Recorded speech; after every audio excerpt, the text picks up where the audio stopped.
Мэй Теруми Нарутодағы ең мықты әйел кейіпкерлердің бірі. Бұның дәлелі оның Цунадеден кейінгі екінші әйел Каге болуында. Оның дизайны өте жағымды және қабілеттері де өте мықты. Осы видеода мен сіздерге Тұман көлеңкесінің 5-ші буыны Мэй Терумидің өмірі жайлы және видеоның соңында оны қалай күшейтуге болатынын айтатын боламын. Сәлем достар, сіздермен аниме өмір, ал кеттік. Мэй Теруми Тұман ауылының тумасы. Оның балалық шағы мен шиноби ретінде қалыптасуы жайлы ақпарат жоқтың қасы, дегенмен 4-ші Мизукаге Ягураның өлімінен кейін ол Тұман ауылының жаңа Мизукагесі мәртебесін иеленді. Ол алғаш рет Наруто мангасының 454-ші бөлімінде, ал анимеде 199-ші эпизодта көрсетілді. Мэй өзіне сенімді, басқалардың мінезі мен қылықтарына жіті көңіл бөлетін, өзін көңілді ұстайтын, бірақ керек кезде өте сабырлы бола алатын кейіпкер. Мизукаге титулын иеленген соң, ол Тұман ауылында жүйелі түрде реформалар жүргізе бастады. Реформалардың мәні өз ауылын қаталдық пен жауыздықтан тазартып, барлық шинобилерге және қарапайым адамдарға дамуға тең мүмкіндік беру еді, және де Тұман ауылын Қанды Тұман ауылы деген аттан тазарту еді. Одан бөлек, ол бұрын ауылды тастап кеткен шинобилерді ауылға қайта шақыртып, Тұман ауылын күшейтуге үлкен үлес қосты. Анимеде Мэй алғаш рет 5 Каге жиналысына аттанар кезінде көрсетілді. 5 Каге жиналысында ол өзінің басқаларды сыйлай алатын қабілетімен ерекшеленіп, Гаараның өз ойымен бөлісуіне қарсы шықпай, оның сөйлеген сөзін тыңдап және де құптаған болатын. Одан бөлек, ол басқа кагелерге Биджуды бақылау үшін Акацкиге орасан зор күш, мықты джутсулар мен көп уақыт керек екенін алға тартып, өз әріптестерін сабырға шақырған еді. Мифуне болса, Шинобилер альянсын басқаруды Мэйдің қолына беруден бас тартты. Себебі оның ойынша Тұман ауылы Акацкимен бірге жұмыс жасауы мүмкін еді. Жиналыс кезінде кенеттен ақ Зетсу пайда болып, ол ғимарат ішінде Учиха Саске бар екенін кагелерге жеткізген еді. Содан кейін бірінен кейін бірі үлкенді кішілі шайқастар орын ала бастады. Ол шайқастарды басынан аяқ сіздердің естеріңізге салып отырсам, видео 1 сағаттан асып кетуі мүмкін. Сол үшін тек Мэйдің өмірінде болған маңызды сәттерге ғана тоқталып өтейін. Саскені алдымен Мэй, артынан Цучикаге Ооноки өлтіре жаздады. Алайда әдеттегідей авторлар Саскені басқа шинобилер арқылы өлім аузынан құтқарып қалды. Сол кішігірім шайқастарда Мэйдің 2 Кеккей Генкайға ие екені белгілі болды. Олар от пен жер элементтерінің қосындысынан шыққан лава мен от пен су элементтерінің бірігуінен жасалған еріткіш тұман стихиялары еді, және менің ойымша Мэй Теруми күшті Учиха киллер, яғни Учиха өлтіруші бола алар еді. Неге екенін видеоның соңында айтатын боламын. Артынан Мэй Аоны Данзоның жендеттерінің қолынан құтқарып қалды.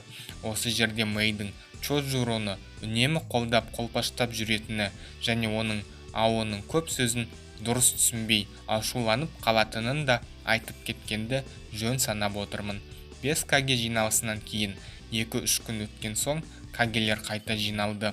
Осы жерде олар Цунадені Наруто мен Биді тығып ұстаған дұрыс деген шешімге көндірді. Ал Мэй болса, Акацкиді іздейтін жеке топ құрған дұрыс деген шешімді алға тартқан еді.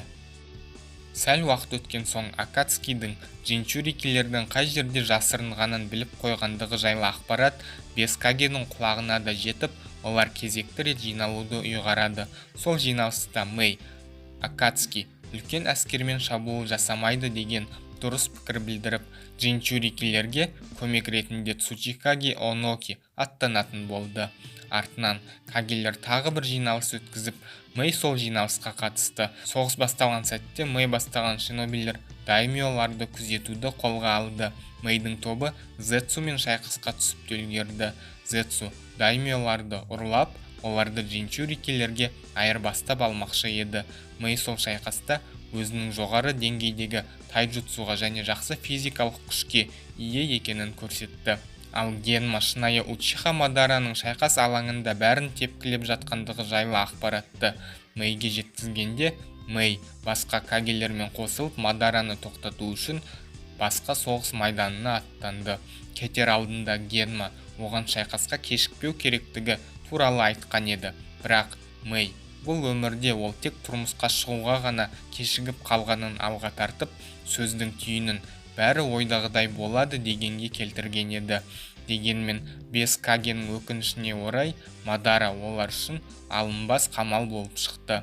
5 каге бірігіп Мадараның кейбір нинджутсуларын тоқтатып, өздері де уақыты келгенде қарымта шабуыл жасағанымен, Мадара алғашында өзінің ең мықты деген нинджутсуларын іске қоспаған еді. Кагелермен ойнап, олармен біраз көңіл көтерген Мадара ақыры өзінің ең мықты нинджутсуларына көшті. Мэй болса өзін мықты Мизукаге ретінде көрсетті. Мысалы, ол Мадараның отты нинджутсуы мен Сусаносына едәуір қарсылық көрсете алды. Бірақ бұл амалдар жеңіске жетуге тым жеткіліксіз болып шықты. Өз кезегінде Мадара кагелерді ауыр жаралап, Обитоның қасына баруды жөн деп тапты. Мэйді өлімнен Цунады құтқарып қалды. Ал Цунадының өзін емдеуге біраз уақыттан соң келіп жеткен Арачимару, Карин және Суйгетсу ат салысқан еді. Емделіп қалпына келген кагелер Гаараның құмы арқылы басты шайқас алаңына асықты. Шайқас алаңына жеткен кагелермен бірге Мэй де алдымен Обитоға және артынан Мадараға қарсы қолынан келгенін жасады. Мысалы, Мэй Альянс шинобилерін шабыттандыруға тырысты және басқалар сияқты ол да Нарутоға Обитодан Джуби чакрасын шығарып алуға көмектесті. Дегенмен Мадара мәңгілік Цукиомиді іске қосып үлгерді және Мэй басқа шинобилермен бірге мәңгілік Цукиоми құрбанына айналды. Иллюзиялар әлемінде ол өзінің отбасын құрып үйленіп жатқанын көрді. Артынан Наруто мен Саске Оцуцуки Кагуяны жеңген кезде басқалармен бірге Мэй Теруми де мәңгілік Цукиомиден босап шыққан еді. Соғыс аяқталған соң ол тұман ауылын көркейту бойынша жұмыстарды жалғастырды және Мэй артынан Какаши жайлы кішігірім арка мен Нарутоның соңғы фильмінде көрсетілді. Басқа тірі кейіпкерлер сияқты Мэй де Баруто анимесінде өз өмірін жалғастырды. Баруто анимесінде ол Каге титулынан бас тартып, өз мәртебесін Чоджуроға қалдырды. Ал енді оның қабілеттері күші және оны қалайша күшейтуге болатынын айтып өтейін. Мэй мықты тайджутсу мен жақсы физикаға ие. Ол от, су, жел және найзағай элементтерін өте жоғары деңгейде қолдана алады және от пен суды қосып ерткіш тұман, ал от пен жер элементін қосып лава стихияларын жасай алады. Оның тұманы мен лавасы күшті ерткіш қасиеттерге ие. Ол өте үлкен ауқымды су техникаларын қолданған соң, оның чакрасының көлемі де орасан зор деп айтуға болады. Ерткіш тұман арқылы ол Саскенің Сусаносын ертсе, ал лава арқылы ол Мадараның Сусаносының бір шетін ерткен болатын. Осы орайда ол өте мықты Учиха киллер бола алатынын да айтып өткім келеді. Себебі қалың тұман арқылы ол Шаринганның көру қабілетін төмендете алады. Яғни оны генжутсуға ұстау қаупі едәуір азая түседі. Ал лаваны тез қатыру арқылы ол өз денесін Аматерасудан сақтай алады. Сусаноны ерту жайлы жаңа айтып өттім. Ал қарапайым үш тамоэға ие Учихаларды ол жай ғана ерткіш тұман қолдану арқылы жеңіп кетер еді. Бірақ әрине менің сөздерім Учиха әулетінің фанаттарына ұнай қоймас, дегенмен әрі қарай жалғастырайын. Мэй Наруто әлеміндегі ең мықты шинобилердің тіпті топ 20-сына да кірмейтін шығар. Бірақ оның да мықты қарсыластарды жеңе алатын ұтымды жақтары баршылық.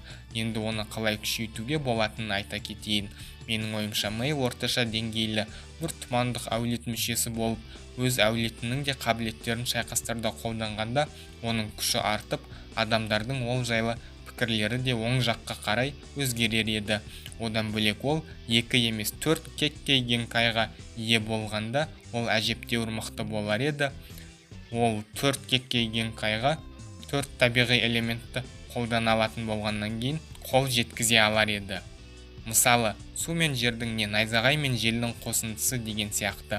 Бір сөзбен айтқанда, Мэй мықты екінші қатардағы кейіпкер, ол сюжет үшін маңызды рөлге ие, себебі оның ауылы, оның күші Наруто әлемін біраз кеңейтіп тұр, және оның потенциалы арқылы оған одан да үлкен күш беруге болады. Мэй кейіпкер ретінде толық ашыла алмады, бірақ Боруто филлерлерінде не флешбектерінде мүмкін оның өткен өмірі көрсетіліп қалатын да шығар. Ал егер сен Конан өмірі жайлы көбірек білгің келсе, онда мына видеоны көр. Барлықтарыңызға көп рахмет, сау бол.